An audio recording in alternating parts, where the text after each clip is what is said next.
E aí galera, tudo certo aí? Vamos começar então o nosso aulão para a UDESC, ok? A aulão da UDESC aí vai ser realizado no dia 31 de maio. Eu sempre solto o aulão aí, geralmente com uma semana de antecedência, para que mais pessoas possam ver e claro, os alunos que conferiram nossas dicas possam daí se aprofundar um pouquinho mais, né? Dar uma lida lá, praticar alguns exercícios, né? A gente faz um estudo aí, né? Das dicas que a gente acha que possa aparecer na prova. Lembrando, eu podia muito bem chegar aqui e falar um monte de coisa para vocês, dar 2 horas de aulão para vocês. E claro que muita coisa iria cair. Mas eu acho que já teve aí o apoio do seu professor aí, né? Você do seu cursinho, você aí do seu colégio, teve todo o apoio do seu professor e claro, tem aí uma outra visão, algumas das dicas que possam aparecer e aí você complementa, né, o que o seu professor falou, mais o professor Marcelo falou e estuda mais um pouquinho e detona aí. Avisando também que logo abaixo aqui esse vídeo aí no meu site tem aí, né, um link com um simulado aí, né, são algumas questões que possam aparecer para você aí detonar aí, então o simulado é mesmo para você praticar aí, né, dar uma relaxada, pratica, ver se você está dominando o conteúdo e claro, para detonar aí na prova, beleza? Tô aqui para começar o aulão, mas o Jack, que é o meu parceirão aqui, ó, novamente já apareceu na videoaula dessa semana, tá aqui novamente aqui, agora só quer aparecer na internet, né, velho? Então, vou deixar ele aqui. Se ele começar a me morder, eu vou tirar ele daqui, tá? Que ele fica me mordendo. Nunca mais faça isso. Bem, vamos começar o nosso aulão, tá? Num tema bem forte que eu acho para mim. Vou primeiro falar os temas mais fortes que eu posso aparecer e vou dar algumas outras dicas, né? O primeiro tema bem forte, eu acho que pode aparecer na prova, é uma questão sobre solos, tá? Primeiro por quê? Porque esse é o ano internacional do solo pela ONU. Nós temos também alguns fatos interessantes, né?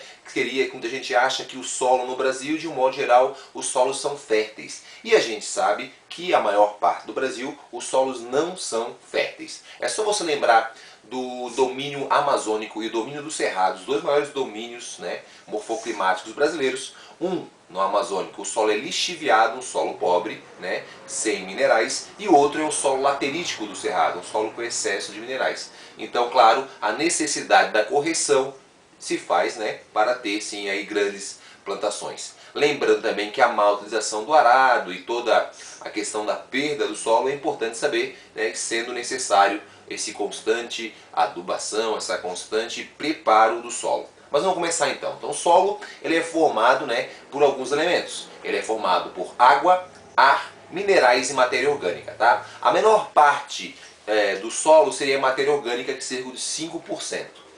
Mais ou menos 25% de água e de ar e o resto, né, a gente vai ter lá dos minerais. Então, esse solo ele está em constante transformação. Né? Então o solo ele tem horizontes, como você pode ver na imagem. Né? Esse horizonte A, B, C, D e o R. Tá? O horizonte antes do horizonte O pode aparecer também do horizonte A pode aparecer o horizonte O. Então ficaria O, A, B, C e o R. Tá? O R é a rocha matriz. Então no começo era assim, uma rocha matriz que ela foi desagregando. Essa desagregação foi dando origem a esse solo. Tá? Então R é o horizonte da rocha matriz. Não tem temperismo, tá? Pouquíssimo temperismo. Beleza. Então depois em cima é o horizonte C, que são o quê? São pedaços de seixos com minerais quebrados ali, então seria também um horizonte com pouco intemperismo, está começando a desagregar. A desagregação aumenta, vem o horizonte B, que daí nós temos aí sim já um acúmulo, né, de minerais, um solo que vai ter ali uma coloração mais clara, né, pode ter também algum tom avermelhado devido à quantidade de ferro, então é um solo já mais claro, né, mistura de minerais ali já mais concentrados e mais desagregados. Depois o horizonte A. O horizonte A é um solo com muita mistura de matéria orgânica com minerais. E primeiro lá de cima o horizonte O, que é a matéria orgânica, a camada bem fininha. Né? Então o horizonte O e A são solos assim, mais escuros, porque tem uma quantidade de matéria orgânica. No B é um solo já mais claro, né? Que ele é rico em quartzo, ferro, né? Minerais quebrados. Depois o horizonte C, seixos, né? E o horizonte C e o R são pouco em temperismo. Tem até uma paródia aí no meu primeiro CD que ele é muito massa aí, que ela vai falando isso pra galera, né? Aquela música do... esqueci um sertanejo aí. É um sertanejo metido aí, é bonitão. Que é assim: horizontes, ó A, tem sol escurecido. No B, as cores claras, em ferro e quartzo é rico. Nos horizontes, C e R, em temperismo é pouco. Em áreas que chove muito, lixiviado todo. Só sei que o laterítico é ácido, você fique esperto. Litossolo, solo, raso igual de um deserto. Esqueci o nome do cara, mas é uma música que fala aí no meu primeiro CD, que vai explicando aí as partes do solo, como ele é formado pelos componentes, beleza? Então, o que chama bem a atenção, além dessa formação do solo, lembrar, nas áreas que chove mais, nós temos mais intemperismo. Pô, Marcelo, o que é intemperismo? Intemperismo é a desagregação dos minerais, tá? Então, em áreas com chuva, a água em temperismo químico. Os solos são mais profundos, tá? Então, numa área que chove mais, por exemplo, na região tropical, que é uma região que chove mais, né, na maior parte da região tropical, então ali nós temos sim solos mais profundos. Numa região tropical, por exemplo, em área desértica, o solo é mais pedregoso, mais raso. Por quê? Porque chove pouco. Lá o intemperismo vai ser o físico. A temperatura, essa mudança de temperatura, que desagrega os minerais. Beleza? Tá, outro detalhe. Na região amazônica, como eu falei que o solo é pobre, sim, é um solo muito pobre na Amazônia, tá? Devido ao que? Ao excesso de chuva. 2.500 a 3.000 milímetros, essa chuva quebra os minerais e leva os minerais embora. Tá? O que dá sustentabilidade para aquela vegetação, você deve estar se perguntando aí, claro que é a matéria orgânica das folhas que vão cair. Tranquilo? Já na parte central do Brasil, grande parte do Cerrado, o solo é um solo laterítico, um solo ácido, tá? Tanto é que você lembra aí um pouquinho associando a migração. A migração para aquela região vai se dar na década de 70 para frente, que é quando o Brasil também vai criar a Embrapa e aprende a corrigir, claro, o solo, daí aquelas terras baratas, planas, né, sabendo corrigir, a gauchada catarinense, paulista, interior, paranaense, migram em peso para aquela região. Tranquilo aí? Beleza? Dominado? Então essa é a questão do solo. Lembra, claro, que o desmatamento da mata ciliar, aquela mata que dá na vegetação no canto, vai, claro, caindo cada vez mais solo e assoreando o rio, afetando também a hidrografia da região. Então, tem toda aquela proteção da mata ciliar, né, que é importante saber. Beleza? Essa é a questão de solo. Dá uma aprofundada, pratique exercícios aí, dá uma dominada, né? Lembra aí do que eu falei para vocês dos solos do Brasil, da questão, né? O solo fértil no Brasil tem lá no Nordeste, que é o massapé, que nada a ver, é formado por guinaice e calcário. No litoral chove no Nordeste, então quebra solo bom. Indo para o interior, na região do Sertão e parte do Agreste, ele é um solo litossolo, é um solo pedregoso, né? Pedregoso, um solo devido a pouca quantidade de chuva e pouco intemperismo. Outro solo fértil é no centro-sul do Brasil, região de derramamento basáltico, e esse basalto, quando vai quebrar, vai dar origem a uma terra roxa, e essa terra roxa, claro que é um solo muito fértil, tá? Lembra que o solo ele vai evoluindo com o tempo, tá? Ele vai evoluindo até virar o podisólico, que é o solo, né, o melhor solo. Então tem lá o neossolo, que é o solo, né, novo, e daí vai formando lá o litossolo, né, latossolo, e o podisólico, que é o solo já com todos os horizontes formados aí bonitinho. Pode dar uma olhada no nosso canal aí, tem uma aula de solos aí bacana para você. Uma aula antiga, mas uma aula que tem as informações corretas para você, beleza? Outro assunto, geologia eu aposto bastante, é a questão de rochas. Rochas são que é agregados de minerais solidificados, que elas podem ser de três tipos. Elas podem ser ígneas, que são as magmáticas, elas podem ser sedimentares ou metamórficas. Fique atento a isso, tá? Na questão das rochas ígneas, elas podem ser intrusiva ou extrusiva. O magma pode endurecer dentro da crosta ou fora da crosta, beleza? O processo de endurecimento fora é um processo rápido, um processo vulcânico. Um exemplo é o basalto, né? Presente muito no nosso estado aqui de Santa Catarina, tá? Na porção oeste de Santa Catarina, temos aquela formação, né, do meio oeste para lá, o derramamento basáltico, uma região, né, com rochas ígneas, beleza? Outra, quando endurece dentro da crosta, um processo mais lento, um processo plutônico, a rocha ígnea intrusiva. Exemplo mais comum, o granito. Pegando o mapão de Santa Catarina, você vê, né, depois do litoral ali, colado no litoral, região da Serra do Mar, aquela região é formada muito por granito, rocha ígnea intrusiva, beleza? As rochas também podem ser sedimentares, decomposição de uma rocha pré-existente, formadas em camadas, sedimentando bonitinho, né? Elas podem ser detríticas químicas e orgânicas. Detríticas, por exemplo, o arenito, né, que vai decompor lá do quartzo ou outro tipo de rocha e vai dar origem, né, ao arenito. Depois desse arenito, nós temos também o exemplo da química, que pode ser as estalactites, estalactite, estalagmite, né? Então de baixo para cima para baixo, de baixo para cima, por exemplo, né? Estalactite, estalagmite. Então, rocha química, tá? Em temperismo químico. E a orgânica, carvão, mineral e petróleo.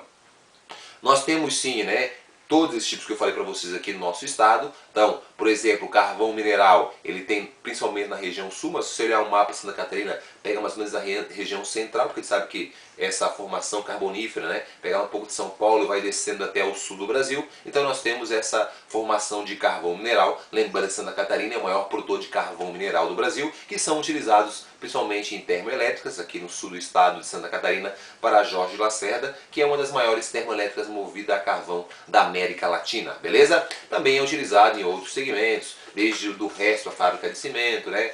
Além da produção de energia. Então o carvão e algumas, claro, siderúrgicas também utilizam esse carvão mineral. Beleza? Tranquilaço? Tá.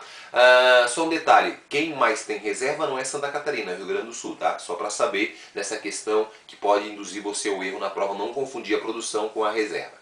Tá. Além disso, nós temos algumas porções, né, de rochas metamórficas espalhadas aí pelo nosso estado. Então, metamórfica é a rocha formada por alta pressão e temperatura, tá? Então, ela tem a transformação. Por exemplo, eu falei para você lá do granito. Quando o granito sofre, vai para dentro da terra, né, pressão, temperatura, ele vira o gneiss. Tá? Então assim você vai entendendo que existe um ciclo dessas rochas, beleza? Dá uma aprofundada, assista a nossa aula aí sobre rochas também para detonar, né? Também tem uma paródia muito massa, galera. Eu vou falar das rochas sedimentares metamórficas, as ígneas são as magmáticas, são extrusiva ou intrusiva, a intrusiva é a plutônica e assim vai, galera. Assista aí. E um outro assunto muito forte, que é a questão de geologia sobre terremotos, tá? Nós temos o que chama atenção de terremotos esse ano, é a questão de fazer aniversário do maior terremoto do Brasil, e acredite, galera, tem gente que acha que não tem terremoto no Brasil, né? Nós temos terremotos já acima de 6 graus na escala Richter. Então, fazer aniversário, ele foi em 55, o pior terremoto do Brasil, né, e aí fazendo 60 anos desse terremoto. Nós tivemos alguns terremotos esse ano, um destaque para o Nepal, onde mais de 10 mil pessoas morreram. Então, é um tema aí presente, alguns terremotos no Chile, algum terremoto no Japão, e saber que todo dia tem terremoto. O terremoto, claro, ele é formado pelo choque das placas tectônicas, né? Vamos lembrar lá então as camadas da Terra, né? Crosta terrestre, camada mais fina, né? Ela tem mais ou menos de 30 a 50 km de espessura e ela é dividida em placas tectônicas. Mineralmente, ela é formada principalmente por sial e sima, silício e alumínio, silício e magnésio, tranquilo? E estão em constante movimento. Esse movimento é gerado pela camada, claro, interna. A camada logo abaixo da crosta, ou litosfera, é o manto, né? O manto, ele é a camada pastosa, formada por magma, que tem o manto superior e o manto inferior. O manto superior, galera, né? A gente pode chamar também de astenosfera, é onde tem a convecção. Então vai esquentar, o magma vai subir, bater numa tampa e vai voltar. Esse movimento faz as placas se movimentarem. Tranquilaço? O manto superior tem 100 km, o manto inferior a gente bota já 3.000 km de profundidade. Depois vem o núcleo, que tem o núcleo interno e o externo. Já o núcleo interno já mais de 6.000 km, tá? Então ele acredita ser uma bola de ferro dura e o externo líquido. Quando gira ao redor do núcleo interno, gera o campo magnético do nosso planeta. Fique atento a isso. Tranquilo? Dominando? Beleza, né? Posso chamar de endosfera ou o manto superior de mesosfera, outro nome que pode aparecer também em sua prova, né? Detona, estuda e associa que isso é muito forte. Na força interna do planeta, vamos chamar dos agentes endógenos, os agentes formadores do relevo, que são 3, tá? Quem são? São o tectonismo, o vulcanismo e os abalos sísmicos. Então a placa tectônica vai bater, pum, pum, abalos sísmicos. A placa tectônica vai deslizar por baixo da outra, na zona de subdicção, vai dobrar, olha que macho, opa, que é isso? Tectonismo. E também, no meio das placas, pum, né? Pum, vulcão, o vulcanismo. São agentes formadores do relevo. Tranquilo? Então lembrando para você, terremotos gerados pela movimentação das placas tectônicas, que elas estão em constante movimento e vão, claro, produzindo essa energia. Quando essa energia é liberada, é o tremor. Tá? Lembrando que tem terremoto todos os dias no mundo, né? Nós temos aí os pequenos terremotos, nós temos mais de 8.000 por dia, para ter uma ideia, né? Os grandes terremotos aí sim são mais raros, por exemplo, acima de 9, a média é a cada 15 anos acontecer um, né? Mais terremoto de 7, nós temos aí 2, 3 por ano no mundo inteiro. E a região que mais tem terremotos no mundo é uma área chamada Círculo de Fogo do Pacífico, que pega lá, né? Pega lá a parte do Japão, lá no leste da Ásia, vai descendo a oeste da América, até lá a parte no fim lá na Oceania. Essa é a área do Anel de Fogo, ou Círculo de Fogo do Pacífico.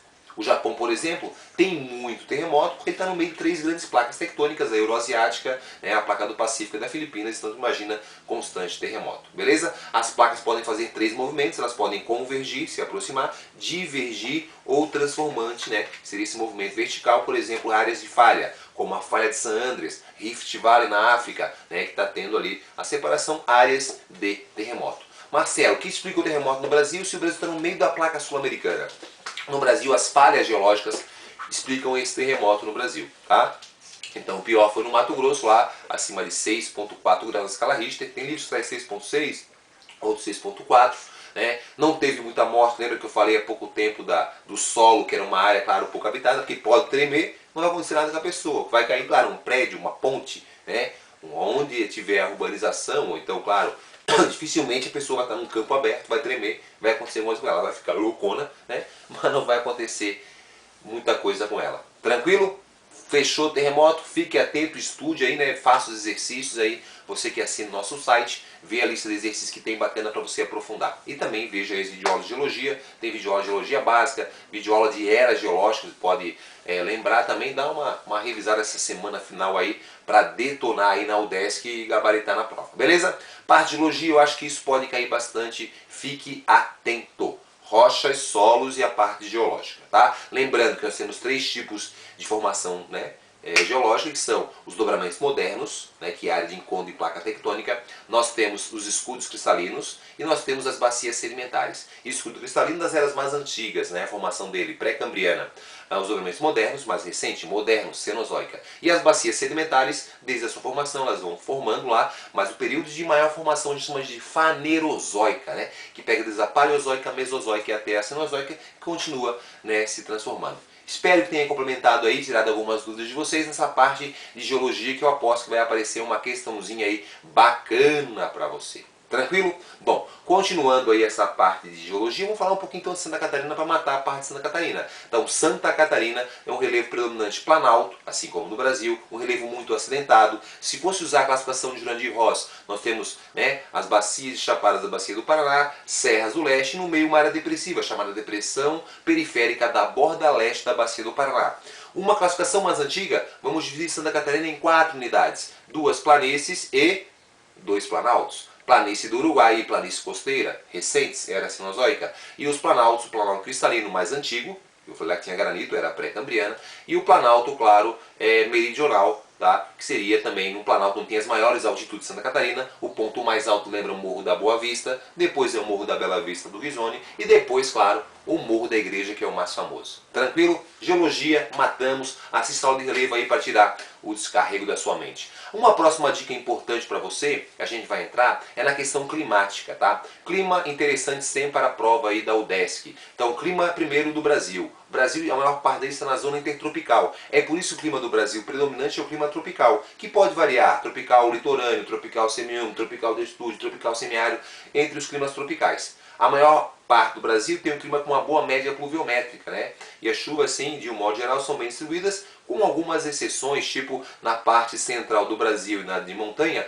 nós temos ali uma escassez de chuva no inverno, tá? No semiárido, nós temos, claro, chuva no começo do ano, depois não vai chover mais, né? Um clima muito seco e mais seco do Brasil, beleza? Mas o clima equatorial, tropical, litorâneo e o subtropical são climas, sim, com chuvas bem distribuídas e chuvas o ano inteiro, tá? Beleza. O nosso clima, subtropical, Santa Catarina. Subtropical, mesotérmico úmido com chuvas bem distribuídas. Na classificação climática de Köppen meteorologista, lembra? Ele dividiu lá o clima em letrinhas. E o Santa Catarina é C de mesotérmico, F de úmido.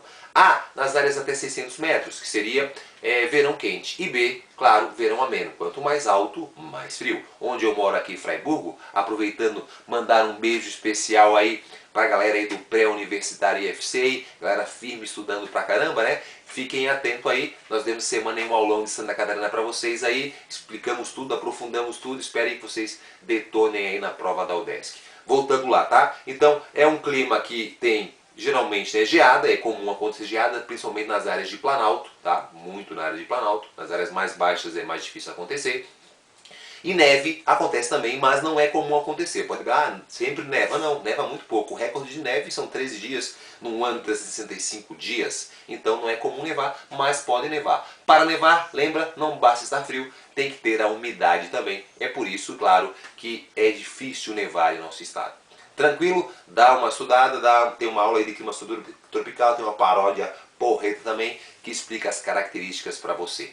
Beleza? Lembrando aí nessa questão aí do tornado, né? O tornado foi muito recente, a prova com certeza já estaria pronta, mas vamos dar uma pinceladinha para você aí como descarrego, né? Marcelo? Fala aí que eu não sei muito sobre isso. Então o tornado, claro, ele é formado, lembra, numa área quente. Então quente, o ar quente vai subir, esse ar quente vai subir, lá vai subir, vai esfriar, e ele vai formar esse movimento circulatório, e são ventos acima, né, de 150 km, 100 km por hora, e eles vão passando e vão destruindo. Áreas comuns são áreas, né, campo aberto já, e com áreas quentes, né, com alguma massa de ar quente ali, que propicia, né, que essa condição de formação, lembra dos Estados Unidos, a área, né, mais central dos Estados Unidos, que é comum acontecer isso. Beleza? Tranquilaço, dominando, tá. Dá uma estudadinha sobre El Ninho, Laninha, furacões, alguma coisa aí pode, apesar de ser ano passado o aniversário do furacão Catarina, pode ser que eles coloquem alguma pinceladinha para vocês na questão. Também temos videoaula sobre isso, beleza? Não vai dar tempo aqui pra gente falar, espero aí que seja mais ou menos 1 hora de aulão, então a gente vai pulando aí para poder chegar lá. Fique atento ao tema migração. O tema migração também é um tema forte para o nosso vestibular, principalmente pela forte corrente migratória de haitianos para o Brasil, beleza? Migração e deslocamento das pessoas pelo espaço geográfico. Quando eu saio do local eu sou imigrante, quando eu chego eu sou imigrante, né? Os imigrantes vindo aí para o Brasil, né? Eles descobriram novas rotas aí, né? Que vêm lá pela região norte do Brasil, os haitianos depois migram aí, vêm muito para Santa Catarina, é claro, pela oferta de emprego nas indústrias, e as indústrias, claro, que querem contratar, porque os haitianos são uma mão de obra barata, trabalham bastante, não reclamam, não ficam de corpo mole aí e querem sim, na condição de vida que eles têm lá. Hoje, claro que eles aproveitam para ter uma condição melhor aqui. Isso os brasileiros também fizeram muito tempo, indo para a Europa e Estados Unidos. Até hoje vão, mas em menor número, mas foram durante muito tempo e também eram mal vistos nas regiões aonde eles chegavam. Fique atento a isso, tá? Beleza. Da saída de brasileiros, o principal destino, só para lembrar, que é os Estados Unidos. O segundo é o Paraguai, os brasiguaios, né?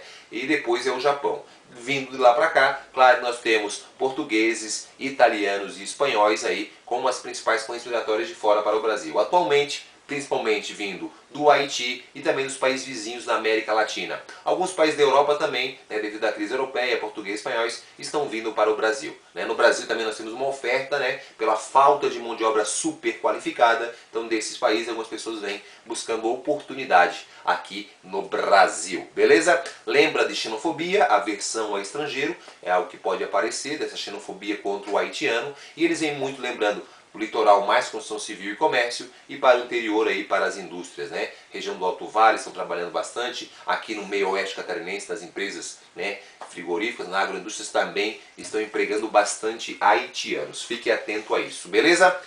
Outro fator interessante que pode aparecer numa prova da UDESC é a questão de urbanização, problemas urbanos, né? Fique atento. Da urbanização, claro que é o aumento da infraestrutura, né, e o aumento da população urbana em detrimento da população rural, gerada pelo êxodo rural, saindo do campo para a cidade. A cidade vai crescendo e tem que se estruturar. Quando isso não acompanha, nós temos problema de macrocefalia urbana, comum das grandes cidades brasileiras, né? Transengarrafamento, favelização, né? A cidade foi crescendo de uma forma desordenada. E as cidades vão crescendo e vão, claro, se conurbando. Conurbação é a ligação da rede urbana entre as cidades, onde você não vê o fim e o começo de uma cidade, né? Fique atento a isso também, beleza? Aqui a principal cidade em habitantes é Joinville, lembra que a maior em território é Lages, tá? Então cidade Joinville é a única cidade que tem mais de 500 mil de habitantes, depois aí sim vem Florianópolis, Blumenau, essas outras cidades, grandes cidades catarinenses, beleza? Nós temos aí 6 mesorregiões. Eles adoram botar economia na prova da UDESC, adoram, até na UFSC cai, mas na UDESC é algo assim que cai muito, né? Então lembra, região meio oeste, oeste catarinense, olha o mapinha aí, botei pra você, pum, pum, olha lá. Nós temos aí a questão da agroindústria principalmente, beleza? Depois nós temos o norte do estado ali, né? A região ali que envolve ali Rio Negrinho, Norte Mafra, aquela área ali, nós temos o setor moveleiro e erva mate. O Nordeste catarinense, onde pega Joinville, ali, Jaraguá, nós temos a indústria metal-mecânica como principal segmento. Lembra ali que agora a instalação de indústrias de automóveis, né, automobilística, com a BMW indo para aquela região, né? Logo abaixo nós temos o Vale Itajaí têxtil, né, e tecnologia crescendo bastante. Depois passamos para o Planalto Serrano, Lages, papel, celulose também, né, seria o mais forte. Grande Florianópolis, turismo, centro administrativo e também tecnologia. E para o sul do estado, nós temos lá, claro, carvão mineral, cerâmica e plástico como os principais segmentos da economia. Tem uma paródia, voltando aqui pro tio, voltou pro tio, uma paródia bacana que eu fiz aí recentemente para dar um aulão aí num colégio aqui de Freiburg. Um beijo aí pessoal do Cefrai, onde eu fiz uma música um dia antes ali, claro, para eles, eu dei um aulão de Santa Catarina para eles, né? E foi muito bacana ali a parceria e eu acabei ali fazendo uma paródia para eles bem bacana, que é aquela música da Valesca, a Popozuda, né? Lembra aquela música lá, meio brega, mas ficou engraçado. Agroindústria você quer, no oeste você quer, suídos e avis bem feito, BRF, salsichá fazem direito, em Lages tem celulose. Então essa foi a dica da parte econômica de Santa Catarina, que eu aposto aí que pode aparecer alguma coisa na sua prova. Lembrando, não temos mais as questões separadas de Santa Catarina, mas sempre cai ali dentro da prova de geografia alguma questão que fale de nosso estado aqui, da sua parte econômica ou da sua parte física. Tranquilo? Um assunto também forte para o vestibular, fonte de energia sempre é importante. Então fique atento, né? A questão do petróleo, a Venezuela agora o país com a maior reserva de petróleo seguindo a OPEP, a partir do final de 2013, com a descoberta da bacia de Orinoco, né? Mas claro, o local do mundo é o Oriente Médio, onde nós temos sim, somando os países, a quantidade sim é bem maior de petróleo.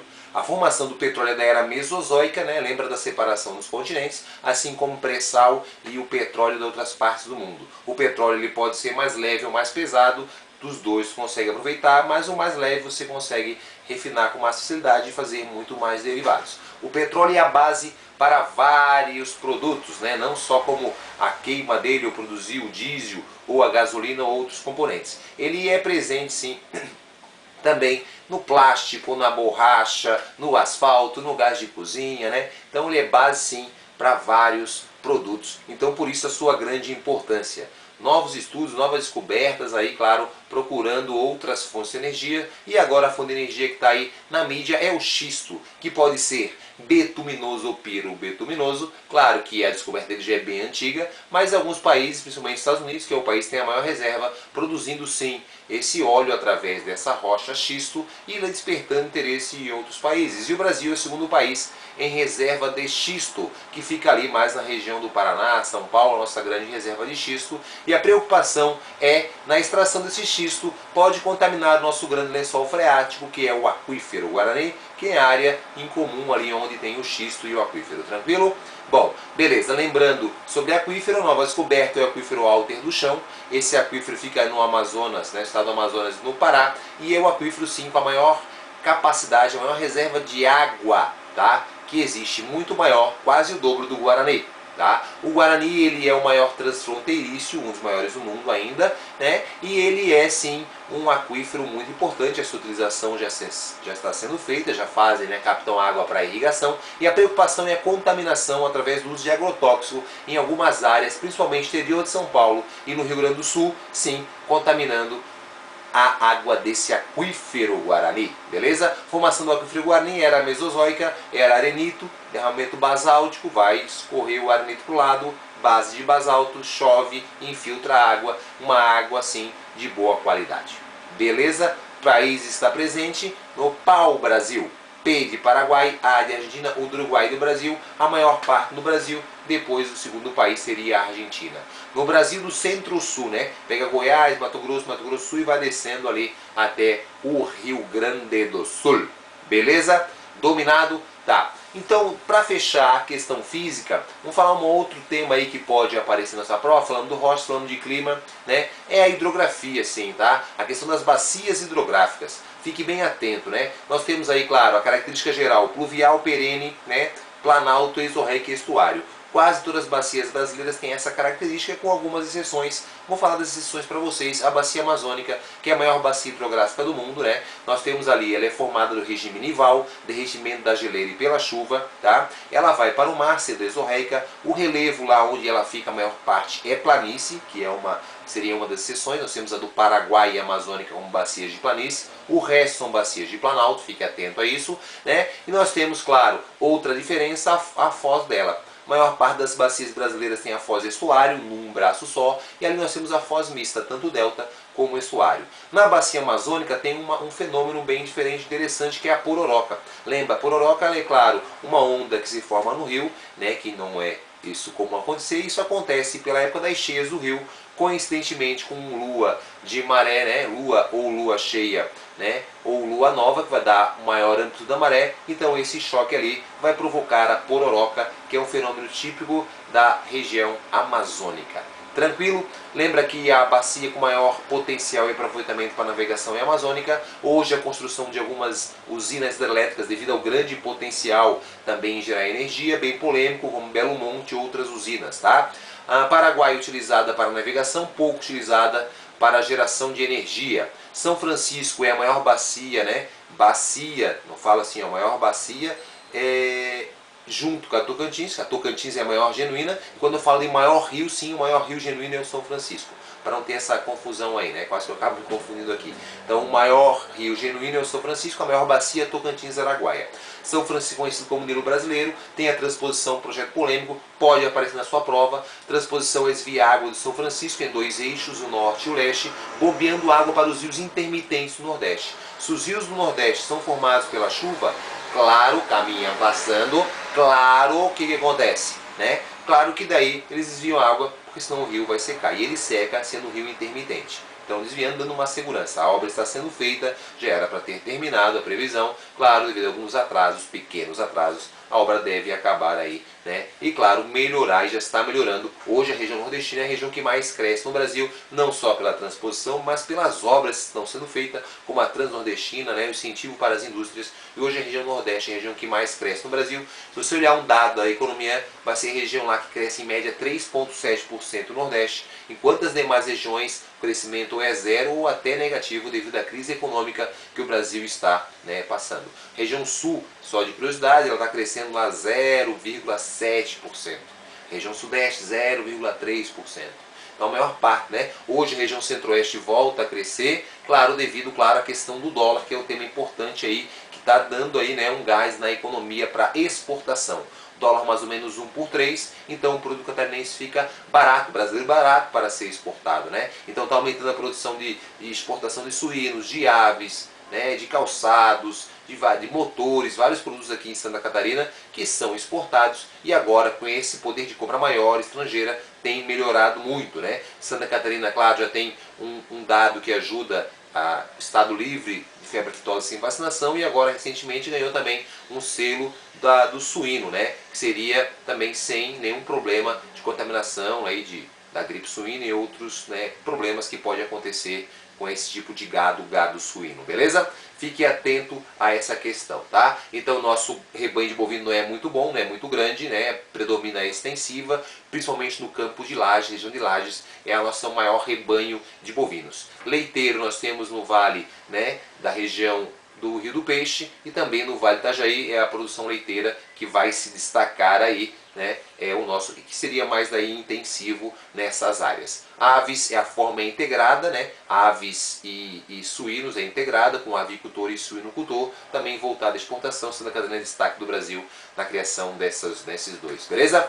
Beleza, chegamos agora a um tema que já passamos toda a geografia e a física, falamos aí a pincelada que mais pode cair, falamos um pouquinho de fontes de energia, né? Acabamos desviando o assunto e caindo aqui nesse assunto. O petróleo, que eu falei que era um assunto importante, né? O Brasil aí, com toda a crise bombardeando aí da Petrobras, lembrando que o Brasil é líder em exportação em plataformas continentais, né, do mar. Isso aí, claro, que facilita, né, porque a maior parte do petróleo do Brasil está no mar. Nós temos pouco petróleo no continente, algum pouco lá na região amazônica, principalmente no nordeste do Brasil, né, mas principalmente na bacia de Campos, que fica no Rio de Janeiro, e a de Santos, que vai do Espírito Santo até Santa Catarina. Seriam essas aí as grandes reservas de petróleo do Brasil, galera, beleza? Outra fonte de energia importante para a gente falar, a gente tem que falar também da hidráulica, lembrando que fonte de energia primeira no Brasil é sim a fonte de energia do petróleo, depois a biomassa e a hidráulica, e lembrando que para produzir energia elétrica, sim, é disparado, 90% da energia vem através da água, e o Brasil vem aumentando gradativamente, sim, a produção de energia através da água. Região da bacia do Paraná é a bacia com maior aproveitamento para geração de energia elétrica, fique atento a isso, beleza?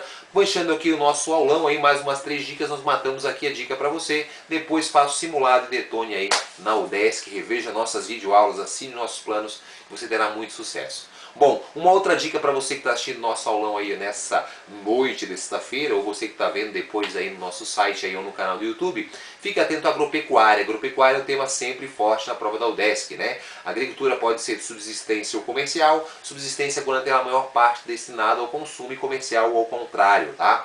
Fique atento aí à questão do Brasil ser um grande exportador de soja, de laranja, né, de produtos como açúcar, e o Brasil é destaque. Nessas produções predominam a monocultura, grandes propriedades, latifúndios voltados à exportação.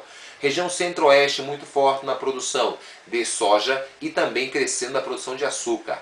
Região sudeste do Brasil, soja, né, produção de laranja também bombando aí na região do estado de São Paulo, Minas Gerais, e café também é muito forte. Região sul é o celeiro agrícola brasileiro, desde soja, arroz, né, maior produção de arroz, nós temos grande produção de milho também, produção de trigo, apesar do Brasil não ser um grande produtor de trigo, precisar comprar dos países vizinhos como a Argentina e o Uruguai. Falando de Argentina e Uruguai, não podemos esquecer que o grande parceiro comercial de Santa Catarina é a Argentina e os Estados Unidos, né? A Argentina é o nosso grande parceiro comercial, vendemos bastante motores para eles, né? Aqui na nossa indústria metal, mecânica, têxtil e outros produtos, ok? Também automóveis, não deixa de ser exportado aqui do Brasil, o Brasil sendo o maior produtor de automóvel aqui da América do Sul e da região do Mercosul, exporta automóveis para everywhere, para a África, para a Ásia, para vários países são exportados nossos automóveis, beleza? Tranquilo? A questão da agropecuária, fica a questão ligada ao transgênico, produto modificado em laboratório, aspectos positivos e negativos. Positivo cresce mais rápido, um aspecto melhor, isso tudo é aspecto positivo, né? Melhor aparência, mais nutrição eles conseguem botar no produto. Negativo, não há comprovação desse produto fazer mal ou não à saúde, existe uma dependência cada vez maior do agricultor, porque o produto é feito com menos fertilidade, menor fertilidade, né? Então isso não consegue tirar da plantação e replantar porque vai nascer menos produto.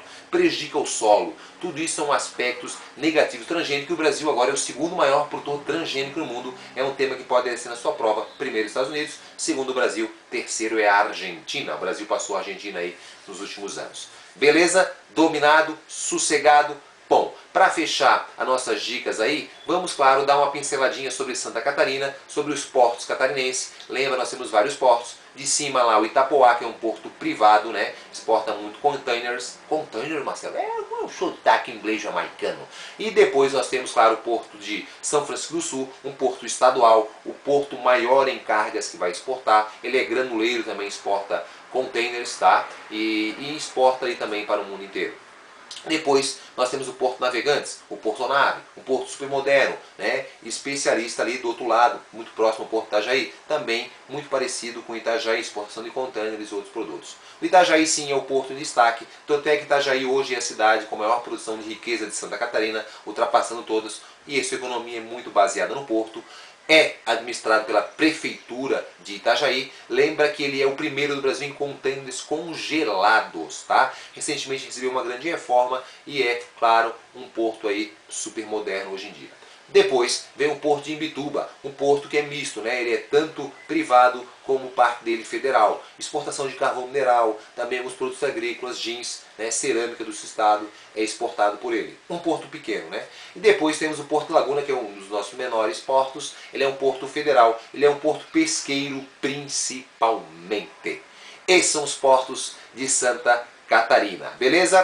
Para fechar esse nosso aulão, a nossa última dica especial, Geografia Política aparece bastante. Dá uma revisada nas questões sobre Guerra Fria, né, a questão da Segunda Guerra Mundial, fazendo aniversário aí, 70 anos, dá uma cercada nesses assuntos, o que foi a Guerra Fria, assista nossas videoaulas desse tema, dá uma olhada sobre alguns países aí que estão em evidência, toda a questão da Europa, União Europeia, a Croácia entrando aí como novo membro da União Europeia, né, toda a questão da migração, os africanos tentando entrar na Europa, fique atento a isso, tá? Nós também ficar atento à ligação, né, o fim dos embargos, né, a Cuba, toda essa questão ali de Cuba com os Estados Unidos é um tema presente também, tá? Fique atento sobre isso. Questão africana nem se fala, assista nossas videoaulas, curta aí, compartilhe aí o nosso aulão, ok? Essas são as dicas especiais para você. Dá mais uma revisão da semana agora, cada dia olha uma aulinha ali nossa do nosso canal do YouTube. Compartilhe com seus amigos, faça simulado especial para você. Um beijo para você, muita tranquilidade. Uma última dica,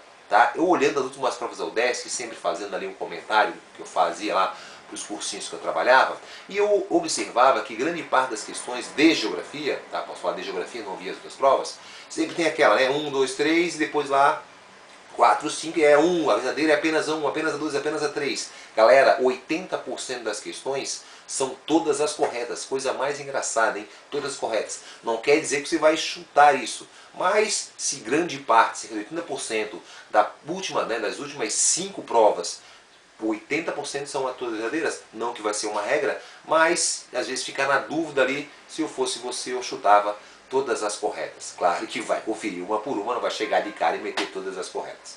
Um beijo em seu coração, curta, né, assista a videoaula e o professor Marcelo está junto com você. Um beijo a você que acredita no nosso trabalho. Até a